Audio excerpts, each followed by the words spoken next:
everyone, and welcome to All Things STEM with Ashley. I'm your host, Ashley, and I'm so glad to have Abdie Mohamed here with us today. Abdie is a seasoned tech professional with over 6 years of experience, specializing in cloud governance, risk, and compliance. And as a lead cloud engineer, governance engineer, he saved his organization millions of dollars while tackling complex security risk in the cloud. Abdie is not only a practitioner in the GRC space, but also a passionate public speaker, mentor, and educator. He's dedicated to inspiring others to achieve their professional and life goals. With a master's in cybersecurity management and policy and a wealth of certifications, including AWS Solutions Architect Associate and Certified FinOps Engineer, Abdie brings a unique perspective to modernizing GRC practices and building secure, cost-effective cloud environments. We're thrilled to have him here today to share his insights, experiences, and advice for those looking to excel in the tech industry. So welcome, Abdie. Welcome. Tell us a little about where you are from to start out, and then we'll get into your career journey. Yeah. First off, thanks for the biggest hype introduction I've ever had in my life. I feel amazing. Thank you so much. So getting started in my STEM journey. So it was in community college when I was studying to become an economist originally. That was my plan. And I studied economics. I got my associate's degree in economics. Okay. And after transferring to San Diego State University, I realized, you know what? I don't want to be in school for a long time to get a PhD in economics. You know, what about this tech thing? What's up with this tech thing? I'm interested in that. And as you know, technology is a part of that STEM word that we have here. Yes. And I changed my major from economics to management information systems. Okay. So studying how technology is used to solve business problems, essentially.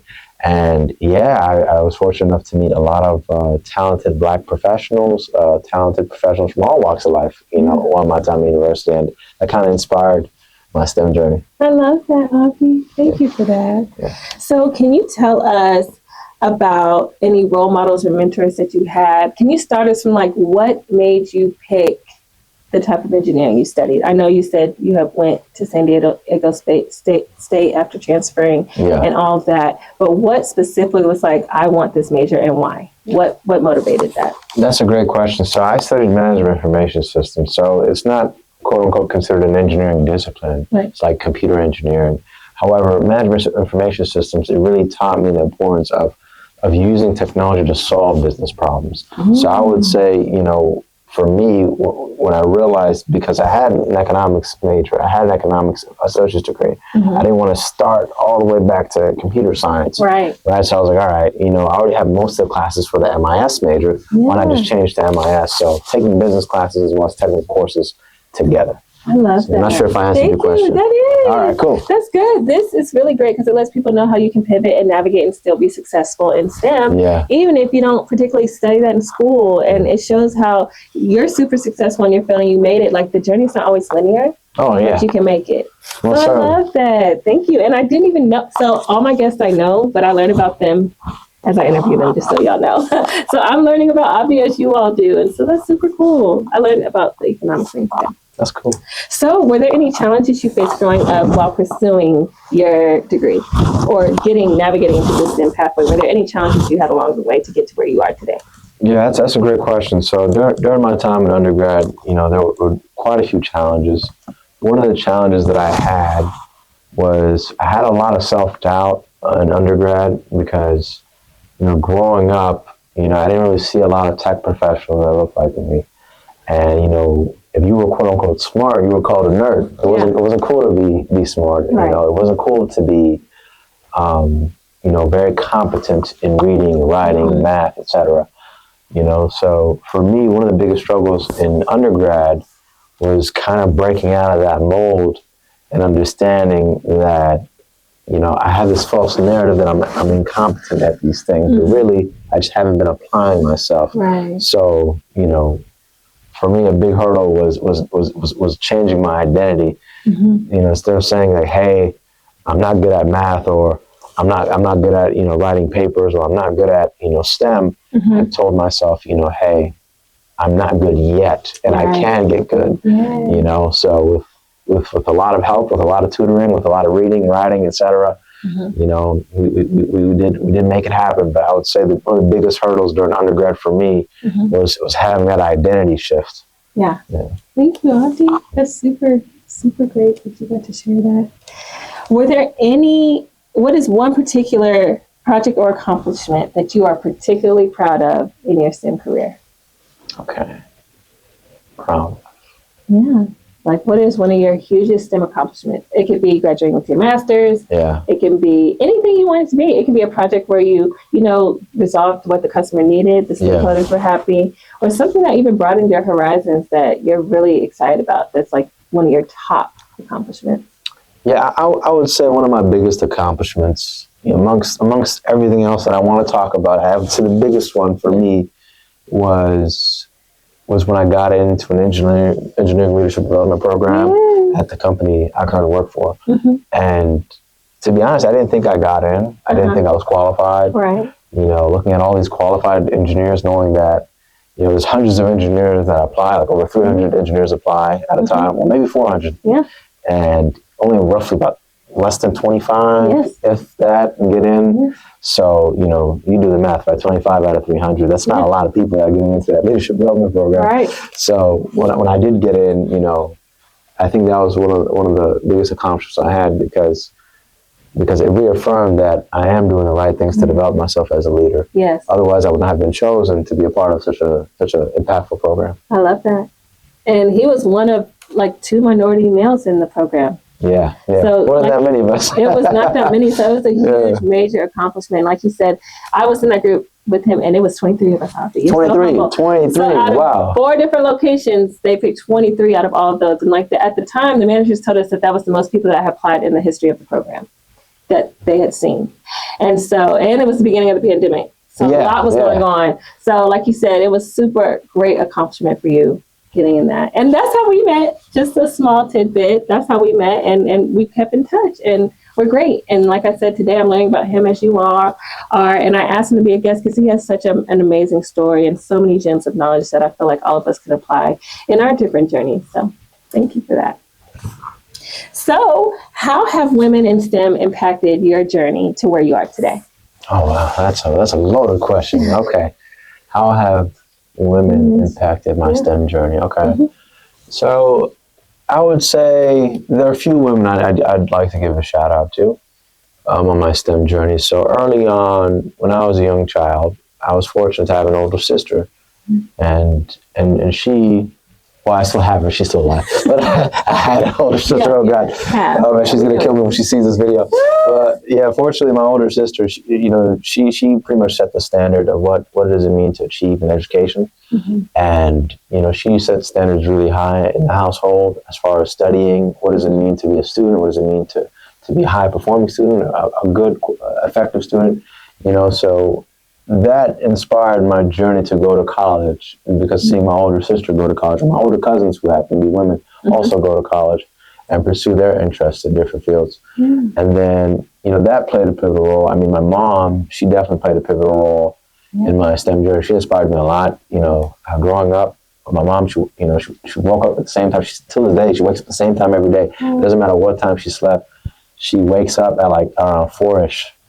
4 every morning, gets her day started, and that, watching that every day growing up as a child, it definitely inspired my STEM journey, because it showed me what commitment looks like. Yeah. My mom was committed to ensuring that her children were just fine and the household was taken care of.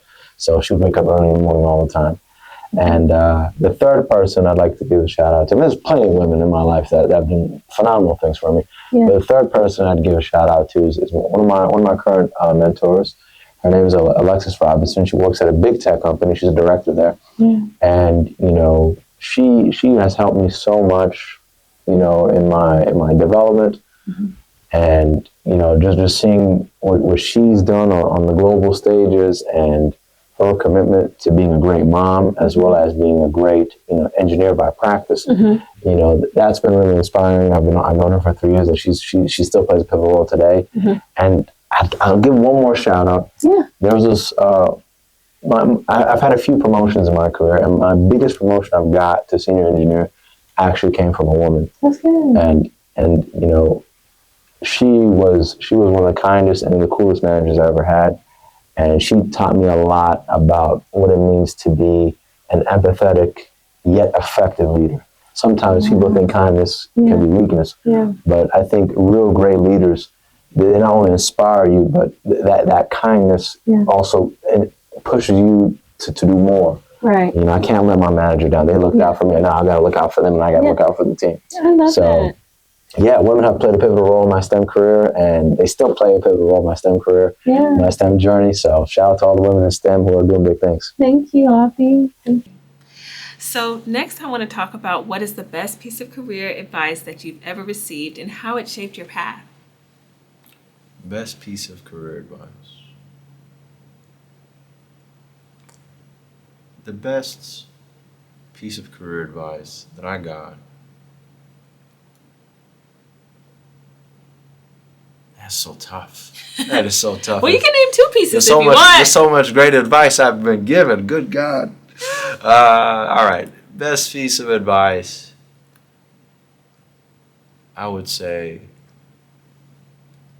it was from my tech lead when I first got started. He's talking to me about the importance of work versus complete work. Yeah. And he was telling me that, you know, if you want to excel in your career, don't just get the job done. Get the job done and some. Yeah. Right? Don't just solve the problem. Solve the problem that you see in front of you, but also solve a problem that has yet to be identified, you know, by the team, you know. And I think that is something, you know, that hit me real hard. Yeah. Because he challenged me to think, okay, I know this is the problem that we're dealing with today. Right. But, you know, are there other problems that you foresee in the future based off of what we're doing right now? And can you solve that before it even gets there? I love that. You know, so that was one of the things I learned. It was the philosophy of, you know, as people say, oh, it's not my job, I'm not going to do it. Yeah. You know, that attitude only takes you so far. Yeah. You know, and I get it. People have to have boundaries when it comes to their work. Right. However, that philosophy, hey, it's not my job, that could be hindering your career because if you're trying to grow within your career, maybe lead a team or become a distinguished engineer. Right.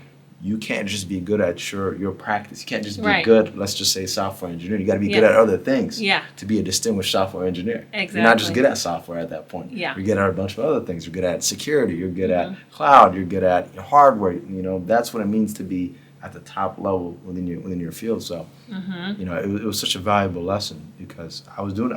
He told me I was doing a good job. But he says, he challenged me. He said, "Don't just do what I'm telling you to do, whatever we're required to do here, but I challenge you to take more ownership and solve problems that we have yet to see." I love that.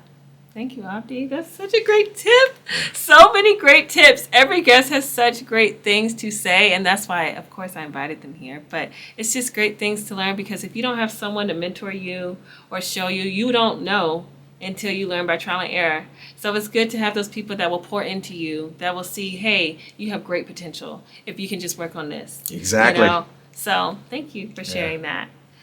The next thing I want to ask you is, looking back, is there anything you would have done differently navigating your STEM journey? Yeah, so a couple things. Okay. Number one, I wouldn't have, looking back, I would beat myself up a lot, you know, early in my career about not getting that next promotion. You know, I'm like, hey, I'm doing all this work. I'm doing all these big projects. How come I'm not getting the promotion? And, you know, you have to understand that there's only so much you control when it comes to promotions or a big new job opportunity. There's a lot of factors that go into it, right? You could be the best engineer on your team, right? Best engineer in the company. However, there's so many other factors that go into why you didn't get a promotion. It's not that your manager's against you. Your manager's probably campaigning for you night and day to get that promotion, to get that big pay bump, that new big project assignment, right? However, you know, there are other people that have to sign off. Yes. Finance. Yes. HR. Right? Director. The director probably have to sign off. Sometimes senior managers, or even like sometimes the VP has to sign off because it's a big promotion and we're on a tight budget right now, right? So there's so many different factors. And when I found out originally that I didn't get a promotion when I put myself in for, well, my manager put myself in for a promotion. Right. I took it personal. I was heartbroken by that I didn't get it. Right. But it made me realize, wait a minute.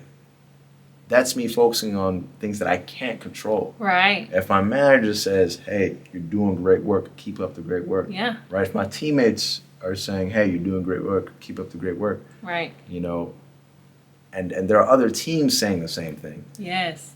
Then I shouldn't beat myself up. Well, why I didn't get the promotion? Right.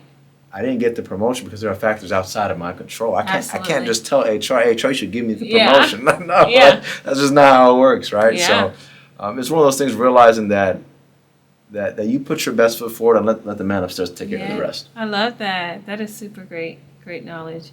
I think it's so important for us to understand when we're talking with you all is that the journey isn't linear, but you can still make it and you can still be successful, and that those obstacles help you grow. Yeah. They help you, like he said, look back and say, what did I wish I could do different?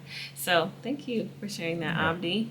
My next question is, what's next for you in your career, and what do you hope to achieve in the future? Yeah, so what's next is definitely... 1 second. Mind you, he is like a world-renowned speaker. He goes and pours into people, speaks at conferences. He's an amazing mentor. But we still want to ask what's next. Thank you for the kind flood. Yeah, so what's next? For me, definitely, as you see with this industry that we're in, you know, we're all working with technology in our daily lives.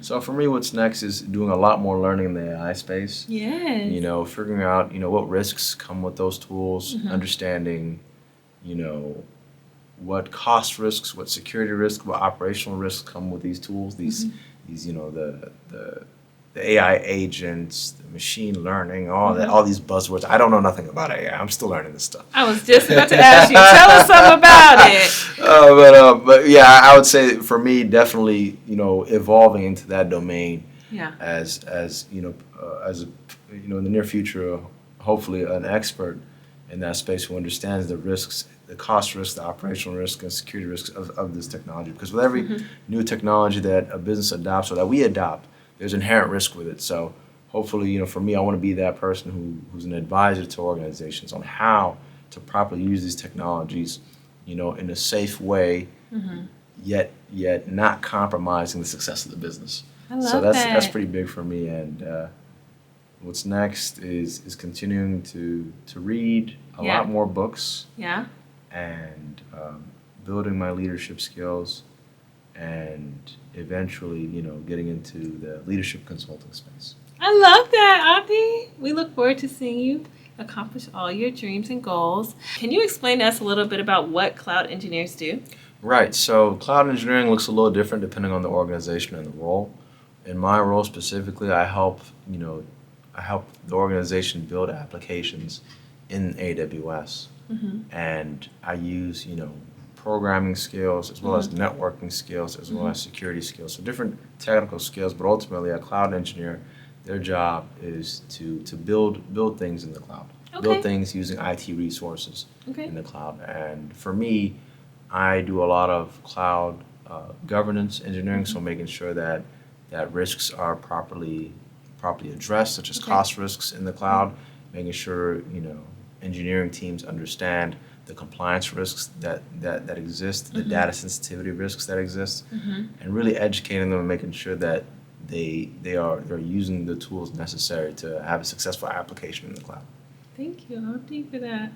Now, to close out with us today, what are 3 tips of success while navigating your STEM journey? 3 tips. Number 1, be kind to yourself. Have high standards, but be kind to yourself.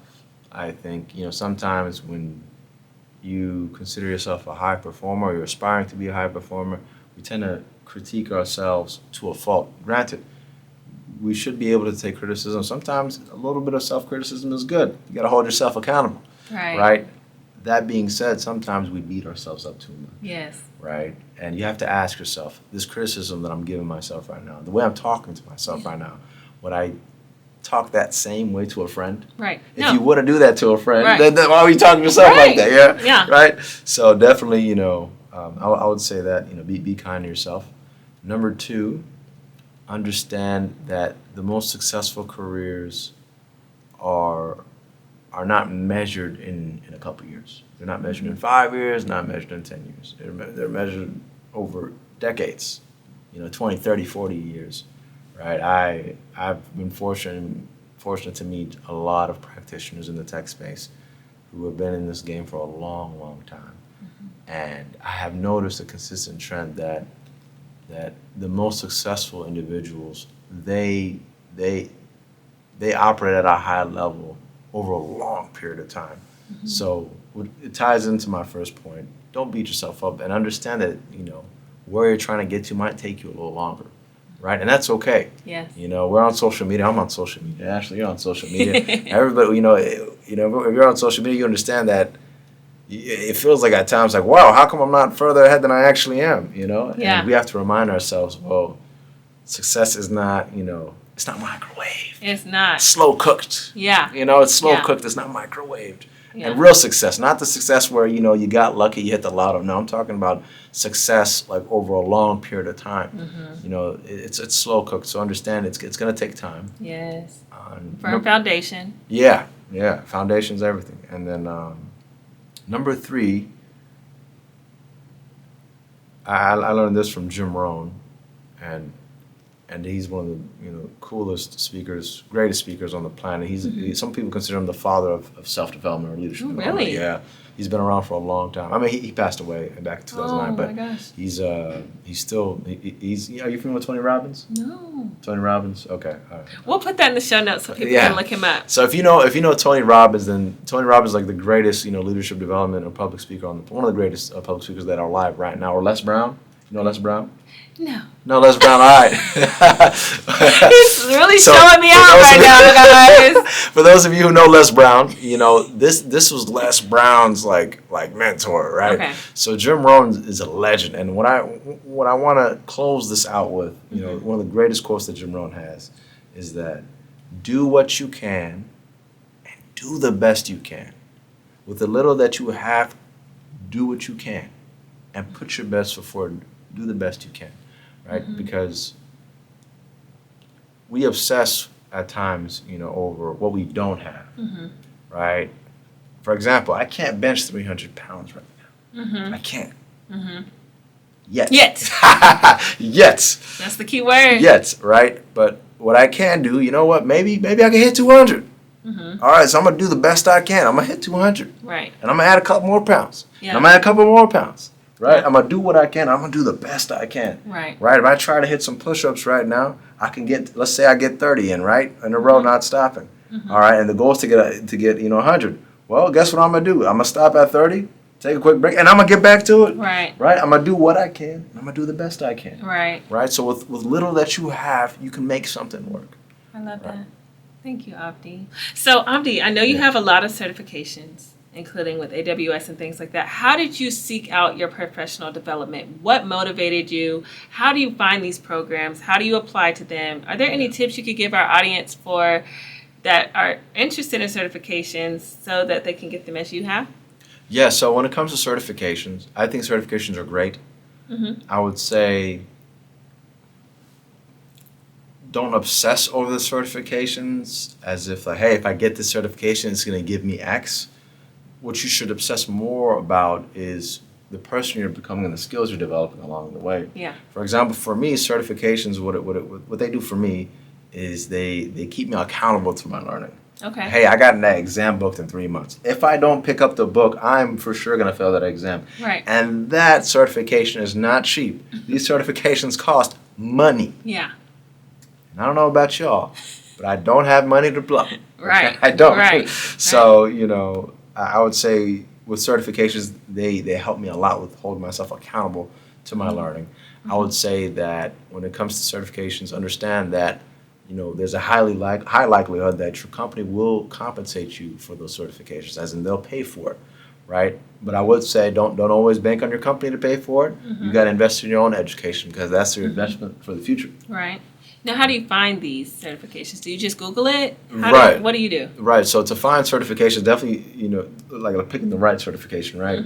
So first you got to figure out what your career goals are. Yeah. Right. Understand what type of roles that you want. And you got to talk with industry practitioners. Don't just talk to just the recruiters. Talk to hiring managers, in your industry. Talk to the distinguished engineers, the fellows. Talk to the CEOs.